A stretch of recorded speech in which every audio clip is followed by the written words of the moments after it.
जो हमारा आज है वो आने वाले वक्त में किसी का इतिहास बन जाएगा, और जो हमारा इतिहास है वो भी किसी का वर्तमान रह चुका है। हर जगह का अपना एक इतिहास रहता है, और इस विश्व में हमारे देश भारत को इतिहासों का देश कहा जाए तो गलत नहीं होगा। कुछ ऐसे ही इतिहासों के पन्ने हमारे सामने आते हैं मध्य प्रदेश की राजधानी भोपाल से। भोपाल, झीलों की नगरी भोपाल, राजा भोज का राज्य भोपाल, रानी कमलापति का खूबसूरत भोपाल, नए भोपाल के निर्माता नवाबों का भोपाल। हमारे इस भोपाल से तो आप बखूबी वाकिफ हैं। हाल ही में भोपाल के प्रसिद्ध हबीबगंज के नाम से विख्यात हबीबगंज रेलवे स्टेशन के नाम को बदला गया। हमारे वास्तविक इतिहास को जनता की स्मृति में वापस लाने के लिए स्टेशन का नाम रानी कमलापति के नाम पर रखा गया, और इस बदलाव के दिन का भोपाल वासियों ने बड़ी ही खुशी से स्वागत किया।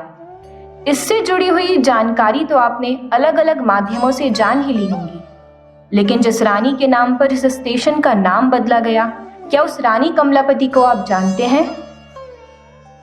रानी कमलापति, रूपों में रूपवती रानी कमलापति, शास्त्रों और शस्त्रों की ज्ञाता रानी कमलापति, अपने आत्मसम्मान की रक्षा में प्राण त्यागने वाली रानी कमलापति, जिनका जन्म 16वीं सदी में सीहोर जिले के सलकनपुर रियासत में हुआ।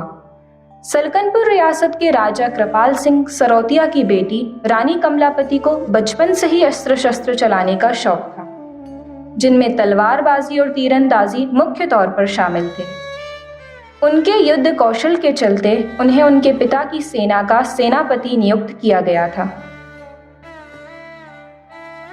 रानी कमलापति जितनी साहसी थीं, उतनी ही सुंदर भी थीं।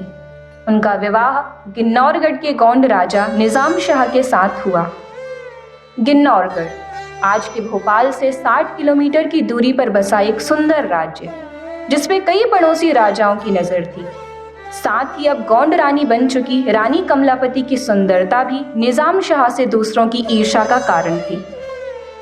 राजा निजाम शाह की गद्दी को अन्य राजाओं के अलावा उनका भतीजा आलम शाह भी हथियाना चाहता था, जिसके चलते आलम शाह ने अपने चाचा राजा निजाम शाह के खाने में जहर देकर उनकी हत्या कर दी। लेकिन राजा निजाम शाह की मृत्यु के बाद भी आलम शाह के रानी कमलापति को पाने के मंसूबे कामयाब नहीं हो पाए। रानी कमलापति अपने पति की मृत्यु के बाद अपने स्वाभिमान की रक्षा के लिए अपने बेटे नवल शाह के साथ भोपाल में उनके पति द्वारा बनाए गए रानी कमलापति महल में आ गईं।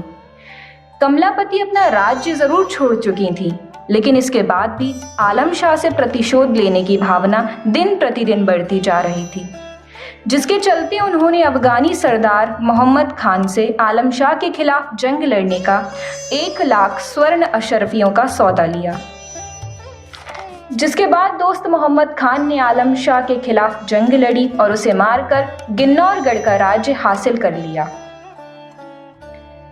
जब सौदे की रकम की बात आई, तब रानी कमलापति केवल आधी रकम ही जुटा पाईं, जहां फिर उन्होंने भोपाल का कुछ हिस्सा भी दोस्त मोहम्मद खान को दे दिया।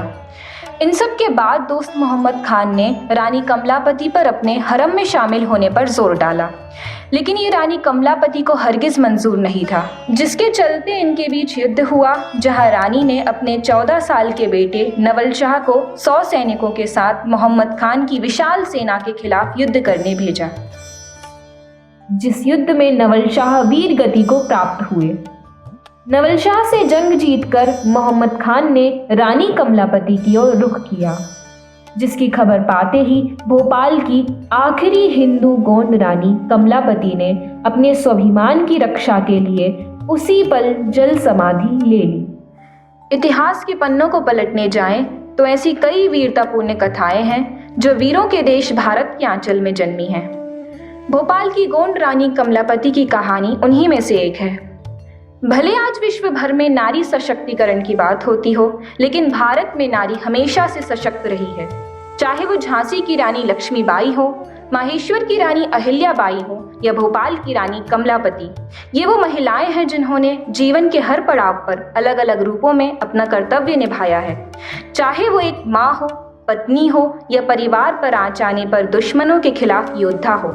अगर बात की जाए रानी कमलापति की, तो एक लंबे समय के बाद जाके उनके सम्मान में आज सरकार ने कई कदम उठाए हैं, जिनमें मुख्य तौर पर मध्य प्रदेश के मुख्यमंत्री शिवराज सिंह चौहान द्वारा पुराने भोपाल से नए भोपाल को जोड़ने के लिए रानी कमलापति आर्च ब्रिज का 29 दिसंबर 2020 में लोकार्पण किया गया, जहां रानी कमलापति की 32 फीट ऊंची मूर्ति भी स्थापित की गई।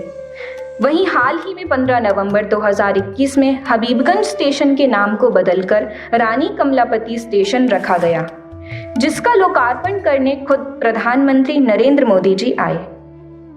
ये नवनिर्मित रानी कमलापति स्टेशन देश का पहला निजी रेलवे स्टेशन है। आम जनता के बीच हमारे इतिहास को वापस याद दिलाने के लिए सरकार लगातार निर्माण के रूप में कदम उठाती रही है, लेकिन जब तक हमारे दिल में हमारे इतिहास के लिए सम्मान नहीं होगा, तब तक कहीं ना कहीं हमारे जीवन में एक अधूरापन कायम रहेगा। अपनी जड़ों से अलग होकर तो एक हरा भरा वृक्ष भी मुरझा जाता है।